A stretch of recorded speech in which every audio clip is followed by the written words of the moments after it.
경제읽기 김치영 경제전문기자 전화로 만나보겠습니다. 기자님 안녕하세요. 네, 안녕하세요. 네, 한국은행 금융통화위원회 기준금리 0.5%포인트 인상하는 거 보면서 네네. 많은 분들이 좀 깜짝 놀라셨을 것도 같은데요. 일단 오늘은 이자 부담이 급격히 늘어난 취약 차주 문제를 좀 짚어주신다고요. 네, 그렇습니다.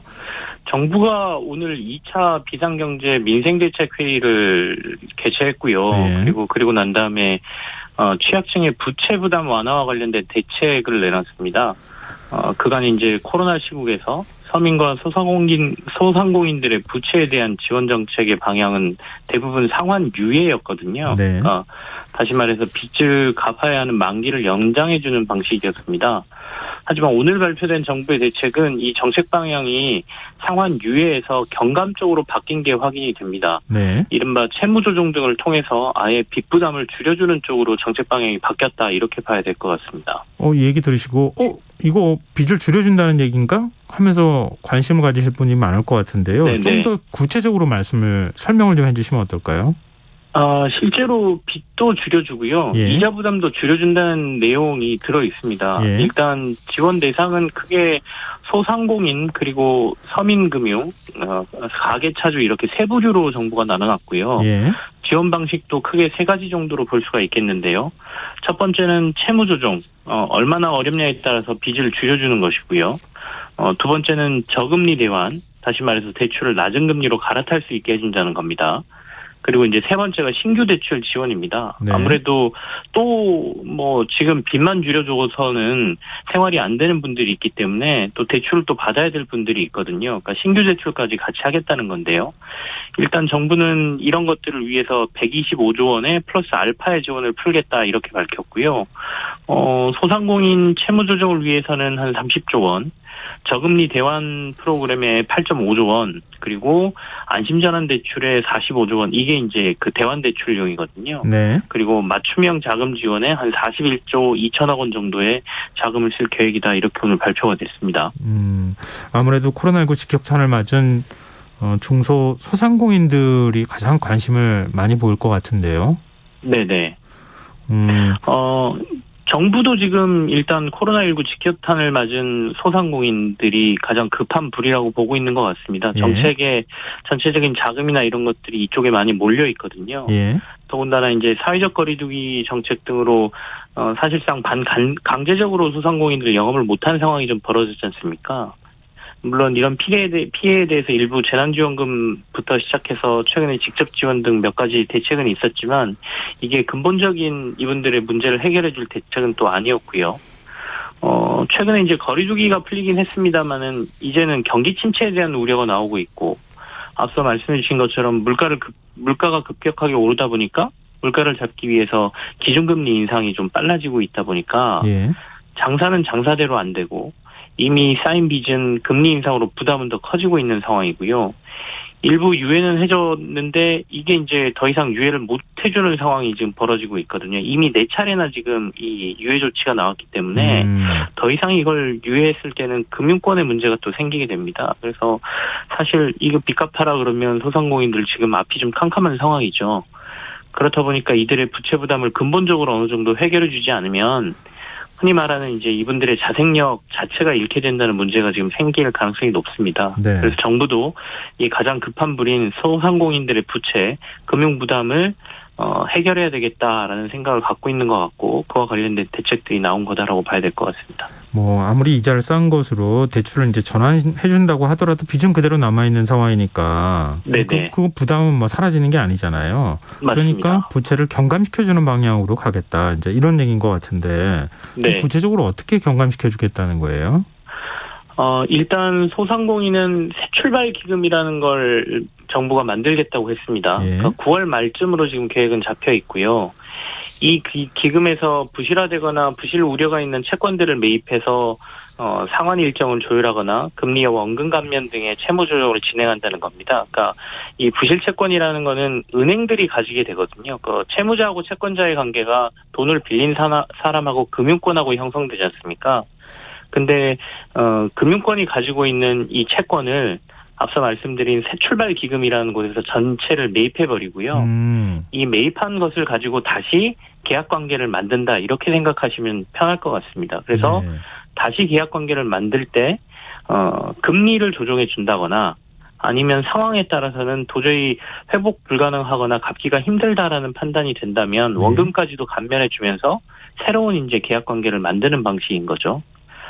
또 예를 들면 만기 때 다 갚아야 할 돈을 최장 20년까지 분할 상환토록 하는, 그러니까 상환 기간을 굉장히 늘려주는 방안도 지금 같이 예정이 돼 있거든요. 네. 그래서 지원 기준이나 대상은 이제 더 구체적으로 나와야 되고 개인에 따라서 다 달라지기 때문에 여기서 구체적으로 누구는 얼마를 받고 이렇게 말씀드릴 수는 없지만 일단 기본적인 기준은 90일 이상 연체한 부실 차주를 대상으로 60%에서 최대 90%까지 원금 감면도 진행될 수 있다. 이렇게 지금 얘기가 나왔습니다. 그리고 또 7% 이상의 고금리 상품은 저금리 대환 프로그램을 통해서 저금리 상품으로 갈아탈 수 있게 해준다라는 거거든요. 네. 이거는 이제 10월쯤 시행할 예정이다. 이렇게 발표가 됐고요.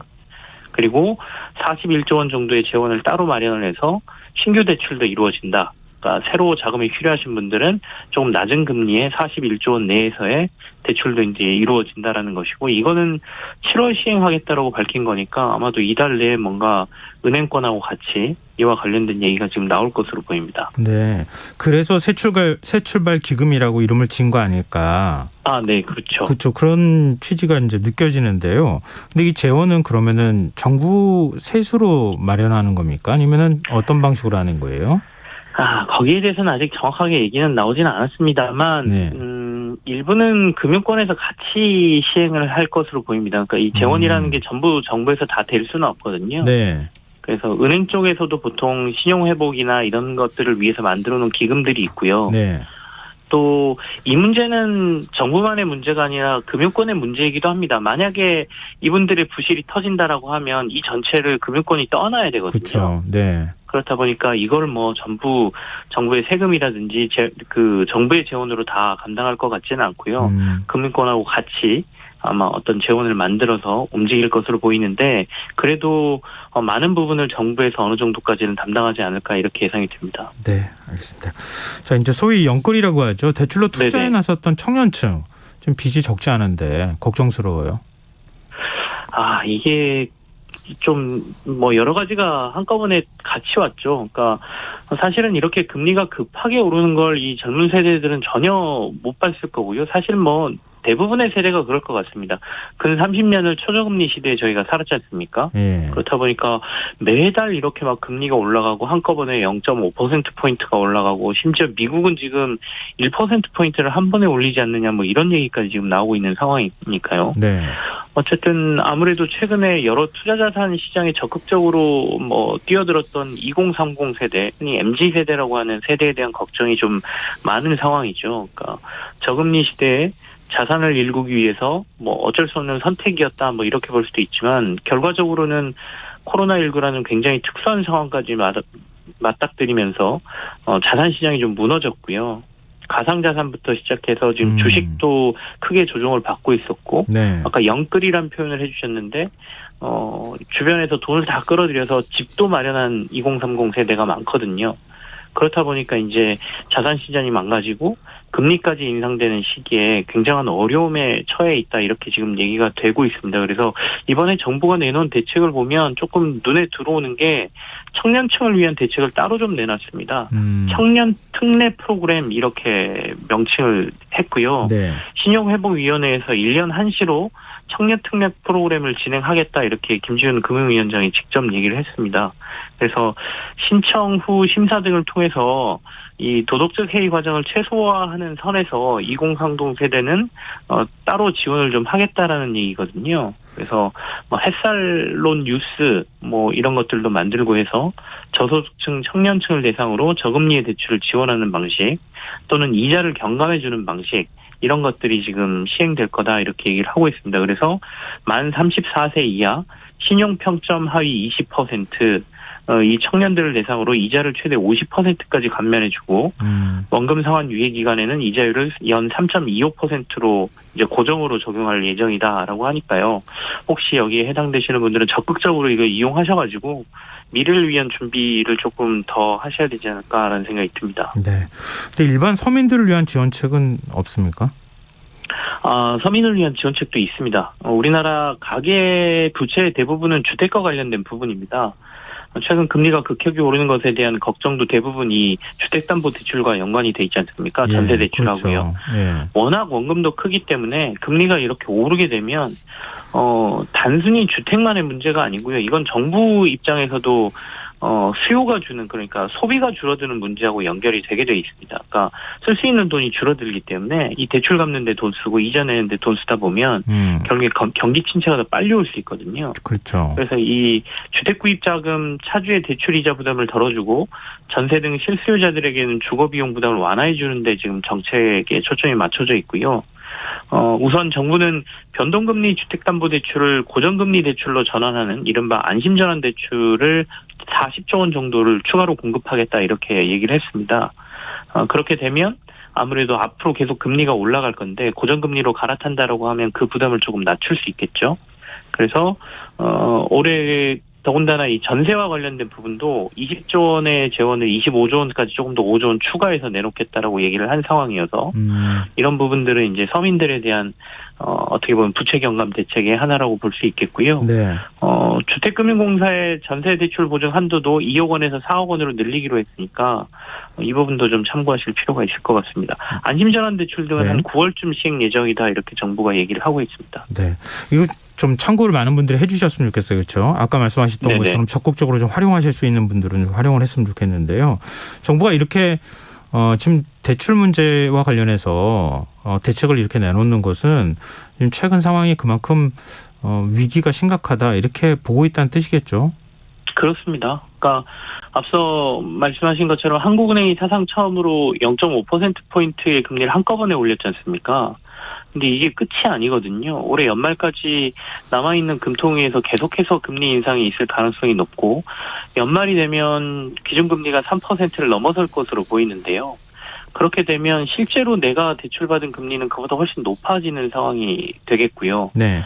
그렇게 된다면 앞서 말씀드린 것처럼 이자나 원금을 갚는 데 쓰이는 비용이 더 늘어나기 때문에 실제로 소비할 수 있는 여력이 굉장히 줄어들게 되죠. 그러면 정부 입장에서는 물가를 잡기 위해서 지금 기준금리를 높이고 있는 것인데 이 기준금리를 높이면서 가장 우려스러운 부분이 경기 침체로 가면서 이른바 스태그플레이션으로 들어가는 게 가장 우려스럽거든요. 근데 만약에 이렇게 이자 부담이 늘어나면서 사람들이 더 이상 내가 소비할 게 없구나 그래서 소비를 안 해버리면 네. 진짜 경기 침체가 올 수도 있습니다. 그게 이제 가장 두려운 상황이기 때문에 이렇게까지 경제가 망가지는 걸 막기 위해서라도 이 부채 관리는 지금 할 수밖에 없는 상황이어서 이 취약계층에 대한 이자 경감이라든지 원금을 조정해서라도 어느 정도 버틸 수 있는 공간을 마련하겠다라는 게 정부의 입장인 것 같고요. 네. 구체적인 내용들이 추가적으로 계속 나올 것 같습니다. 더군다나 네, 우리나라 예. 여기서 마무리해야겠습니다. 네, 알겠습니다. 오늘 말씀 고맙습니다. 네, 감사합니다. 예, 지금까지 김치영 경제전문기자였습니다. KBS 라디오 김성환의 시사 1부 순서는 여기서 마무리하겠습니다. 전 11시 2부에 다시 오겠습니다.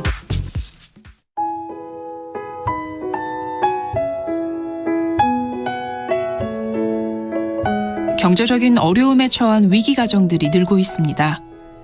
복지 사각지대에 처해 있는 가정들을 미리 찾아서 지원하고 위기로부터 구하는 일이 시급한데요. KBS 강태원 복지재단은 전국의 복지관과 연대해 복지 사각지대에 있는 위기 가정들을 찾아서 지원하는 운동을 시작합니다. 생활고로 인해 소중한 생명과 가정이 파탄나는 비극이 다시는 일어나지 않도록 이 일에 함께해